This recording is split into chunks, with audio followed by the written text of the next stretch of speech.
Assalamualaikum warahmatullahi wabarakatuh. Selamat pagi anak-anak. Semoga dalam keadaan sehat walafiat ya kita bersama. Tetap belajar dari rumah untuk kemajuan bangsa ini. Sebelum kita belajar, mari kita berdoa. Berdoa dalam hati mulai. Berdoa selesai. Sudah sarapan? Ya, sarapan dulu ya. Mudah-mudahan sarapan yang kamu pilih adalah sarapan yang bergizi seimbang agar tubuhmu dapat terhindar dari berbagai macam penyakit. Kita belajar lagi ya.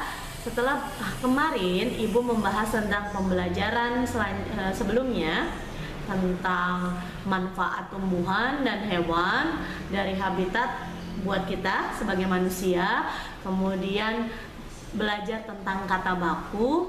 Sekarang kita pembelajaran selanjutnya, yaitu setelah merdeka, apa sih yang kita rasakan setelah merdeka ini? Banyak sekali manfaat ya yang dapat kita rasakan sebagai bangsa yang merdeka. Apa saja manfaatnya? Satu, awalnya kita dijajah oleh negara lain. Tentunya karena kita dikuasai oleh negara lain, aturan yang diberlakukan oleh negara tersebut harus kita taati, meskipun aturan itu bisa membahayakan nyawa kita. Seperti beberapa waktu yang lalu ya, pada saat zaman penjajahan Belanda ada Rodi, kemudian zaman penjajahan Jepang ada Romusa. Mau tidak mau kita harus menjadi pekerja yang mungkin antara kerja dan pendapatannya jauh ya dibandingkan dari apa yang didapatkan. Jadi kita harus merasakan syukur terhadap Tuhan bahwa kita terbebas dari belenggu atau jeratan negara-negara yang telah menjajah kita. Kita menjadi negara pribadi yang mandiri, insya Allah tangguh sampai ke depan. Manfaat berikutnya yaitu dengan kita mengemukakan atau mengumandangkan kemerdekaan, kita sederajat dengan negara-negara yang telah merdeka, sehingga negara-negara lain yang mungkin memiliki tujuan kurang baik terhadap kita harus berpikir 2-3 kali ya. Kemudian manfaat berikutnya, bangsa Indonesia berjuang sehingga menciptakan kerukunan dan kerjasama. Jadi kalau kamu telusuri ceritanya, kamu baca dan cermati baik-baik, sebelum peristiwa kemerdekaan yang dilakukan oleh rakyat Indonesia berusaha semaksimal mungkin ya, berusaha semaksimal mungkin, tujuannya cuma satu ya, untuk kita bersatu padu merdeka. Nah, dari tujuan itu rakyat Indonesia pada saat itu mempertaruhkan nyawa, mempertaruhkan waktu dan tenaga ya, mengesampingkan kepentingan pribadinya, duduk bersama atau berjuang bersama. Nah, disitulah kita lihat bahwa di situ ada bentuk kerjasama, di situ ada bentuk kerukunan. Meskipun berbeda-beda, mereka tetap berjuang bersama. Jadi sekarang kamu tidak perlu lagi mengangkat senjata. Yang kamu lakukan adalah belajar untuk mengukir prestasi, menjadi anak bangsa yang mampu membanggakan Indonesia ya. Kemudian manfaat kemerdekaan lainnya yaitu sebagai awal perjuangan. Jadi kamu masih terus berjuang ya demi melanjutkan cita-cita bangsa, yaitu kesejahteraan dan kemuliaan. Nah, kita mau hidup enak, kita mau hidup nyaman, kita mau hidup serba berkecukupan. Tentunya mendapatkan di titik itu kita perlu bekerja keras ya untuk mencapai tujuan tersebut. Nah, rakyat Indonesia untuk mendapatkan kesejahteraan perlu berjuang dalam segala hal. Dalam hal ini pendidikan ya, kemudian menata ekonomi, membuat program-program terobosan untuk melanjutkan ke perekonomian negara, perpolitikannya dan sebagainya ya. Untuk itu manfaat ini memiliki pengaruh yang besar bagi rakyat Indonesia. Pelajar pengaruhnya zaman dulu ketika kita dijajah, yang hanya boleh bersekolah adalah kaum-kaum yang memiliki nilai di dalam lingkungannya, yaitu misalkan kaum bangsawan yang latar belakangnya ada keturunan dari Hindia Belanda ataupun Jepangnya. Jadi punya kriteria-kriteria tertentu. Tapi setelah merdeka, lihat, kamu pun dari segala aspek dan suku boleh bersekolah. Jadi itu manfaatnya. Jadi semua rakyat Indonesia mendapatkan pendidikan. Dan apalagi pada tahun Bapak Presiden Susilo Bambang Yudhoyono dibebaskan dari biaya sekolah-sekolah negeri ya nak ya, termasuk kamu dibebaskan dari biaya. Baik, selanjutnya pengaruh kemerdekaan lainnya dari rakyat yang lain bekerja dari sektor pertanian, bekerja dari sektor perdagangan, ataupun pekerja-pekerja swasta dan negeri pun memiliki pengaruh setelah kemerdekaan. Pengaruhnya sangat positif. Coba perhatikan kembali kita flashback kembali, ulang lagi cerita tentang pelayaran Hongi yang ada di Maluku ya nak ya. Bagaimana sulitnya nestapanya para petani rempah-rempah yang dimana mereka yang menanam, mereka yang menjaga sampai tumbuhnya rempah-rempah tersebut seketika itu diambil alih oleh Hindia Belanda dan mereka hanya mendapatkan bagian terkecil atau bahkan tidak sama sekali. Nah, saat ini petani berhak mendapatkan apa yang dia tanam. Pedagang pun sama, pedagang tidak perlu lagi takut bagaimana dia berusaha mempromosikan barang dagangannya, bebas ya nak ya. Yang penting barang dagangannya merupakan barang dagangan yang halal, bukan dagangan yang dapat meracuni bangsa Indonesia. Seperti apa nak? Narkoba. Tidak boleh berdagang narkoba ya nak ya. Ya, jadi kamu bisa jawab ulasan di halaman 106 dan 107 di buku paket temamu setelah penjabaran yang ibu jelaskan tadi. Selanjutnya kamu buka kembali di halaman 108. Perhatikan, di sana di pembelajaran 2 ada gambar ya. Di situ ada Lani, ada Dayu, ada Siti, ada Edo, ada Udin dan Beni. Sedang apa mereka? Ya, mereka sedang ya menunjukkan kepada kita semua bahwa dengan perbedaan yang ada tidak menjadikan perpecahan, bahwa dengan perbedaan yang ada mereka dapat bersatu padu. Bersatu padu untuk apa? Untuk bermusyawarah, untuk berdiskusi, mencari jalan, mencari peluang agar memperoleh ilmu pengetahuan yang beragam. Jadi kamu pun sama, ketika nanti kamu bertatap muka kembali, kita duduk bersama lagi di ruangan. Kalau kamu banyak perbedaan dengan teman-teman kamu, perkecil perbedaannya. Kita duduk bersama untuk mewujudkan satu tujuan, lulus ya, lulus dengan predikat yang baik. Di situ ada teks di halaman 109. Kamu baca teksnya dengan baik-baik, lalu isi teks tersebut. Di situ ada isinya ya. Maaf, di situ ada pertanyaan yang harus kamu isi. Lalu di halaman 110 kalian diminta menunjukkan 3 sikap yang mencerminkan persatuan dan kesatuan.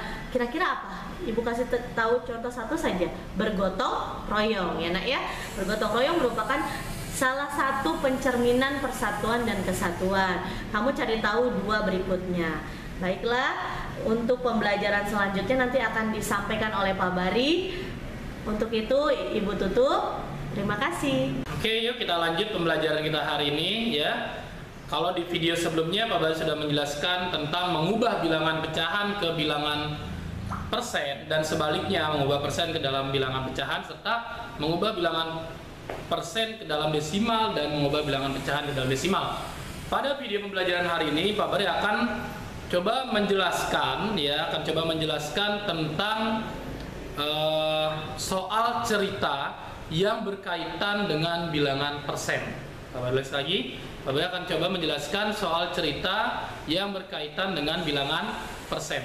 Nah, sebelumnya Pak Bari akan sedikit bercerita nih, kalau kalian lagi main ke mall, jalan-jalan ke mall, atau kalian lagi ke tempat perbelanjaan, atau kalian lagi belanja online mungkin ya, kalian sering mendengar kata diskon atau potongan harga ya. Ada diskon atau potongan harga. Biasanya misalkan gini, baju harga sekian, diskon 30%, diskon sekian persen. Nah, kamu harus tahu diskon sekian persen dari harga tersebut berapa sih? Nah, di sini kita akan mempelajarinya ya. Yuk, coba perhatikan ke sini. Perhatikan. Di sini ada contoh soal ayah membeli kemeja dengan harga 250.000. Pak Baremi sekali lagi, ayah membeli kemeja dengan harga 250.000. Mendapat diskon sebesar 5%. Pertanyaannya, berapakah ayah harus membayar? Pak Baremi sekali lagi ya. Ayah membeli kemeja dengan harga 250.000 dan ayah mendapatkan diskon sebesar 5%. Berapakah ayah harus membayar? Nah, yang pertama kita harus cari tahu dulu 5% dari harga 250.000 itu berapa? Itu kunci yang pertama. Kita harus tahu dulu ya. Yuk kita bahas di sini yuk. Kita jawab. Ya, yang pertama kan harus diketahui dulu. Diketahui tadi harga baju berapa? Ya. Harga baju ayah yaitu 250.000 rupiah yang akan dibeli oleh ayah. Lalu mendapatkan diskon atau potongan harga ya. Potongan harga sebesar 5%. Nah, yang ditanyakan apa? Yang ditanyakan berapakah ayah harus membayar? Ya, harga baju 250.000, potongan harganya 5%. Berapakah ayah harus membayar? Ya, kita jawab di sini. Yang pertama kita cari tahu dulu potongan harganya. 5% ini berapa dari 250.000? Pelan-pelan nih kita kerjain ya. 5% ya, ini didapat dari mana Pak? Dari potongan harga, diskon. Oke, bisa ya, sampai sini ya, 5%. 5% kita rubah dulu ke dalam bentuk pecahan. Berapa? 5/100, pintar ya. 5/100 dikali harga baju. Berapa harga bajunya? 250.000 ya, dikali harga baju 250.000 rupiah. Nah, Pak, boleh nggak Pak saya menyederhanakan bilangan pecahan? Boleh ya. Nih, 02-nya coret. 02-nya coret. Tersisa 5 dikali 2.500 ya. Oke. 5 dikali 25, langsung aja. 5 dikali 25 berapa? 125 ya. Ini kita pakai RP. 125. Nolnya ada berapa nih yang belum dicoret? 1, 2, turunin. 1, 2, 3 titik. Nah, jadi diskonnya berapa? 12.500 rupiah ya. Ini adalah diskon. Ini diskon nih, gua kasih kurung. Ini diskon yang tadi 5%. Sudah ketemu sampai di sini? Sudah selesai? Belum. Kan yang tanyakan berapakah ayah harus membayar? Ya, belum. Jadi yang tanyakan berarti harga baju dikurangi diskon. Harga baju berapa? Harga bajunya 250.000 ya. Dikurangi diskonnya berapa? Diskonnya tadi 12.500. Oke.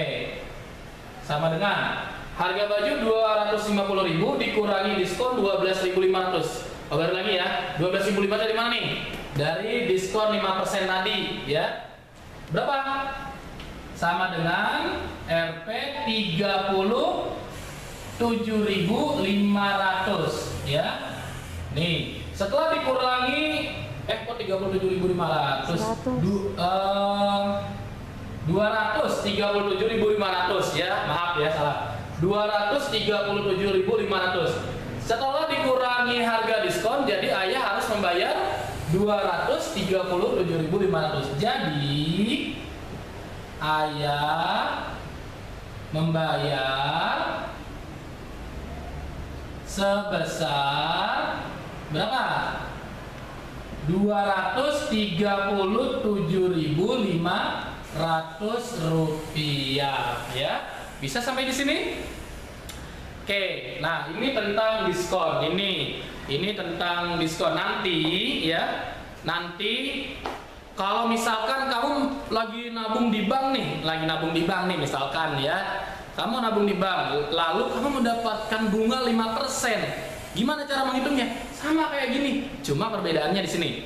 Kalau tadi dapat diskon, kamu dapat potongan harga dikurangi. Nah, kalau kamu mendapatkan bunga, tinggal dijumlahkan. Contoh ya, Ayah menabung di bank sebesar 250.000. Ayah mendapatkan bunga sebesar 5% ya. Tadi 5% dari 250.000 berapa? 12.500. Berapakah jumlah tabungan Ayah? Berarti tabungan Ayah 250.000 ditambah bunga tadi.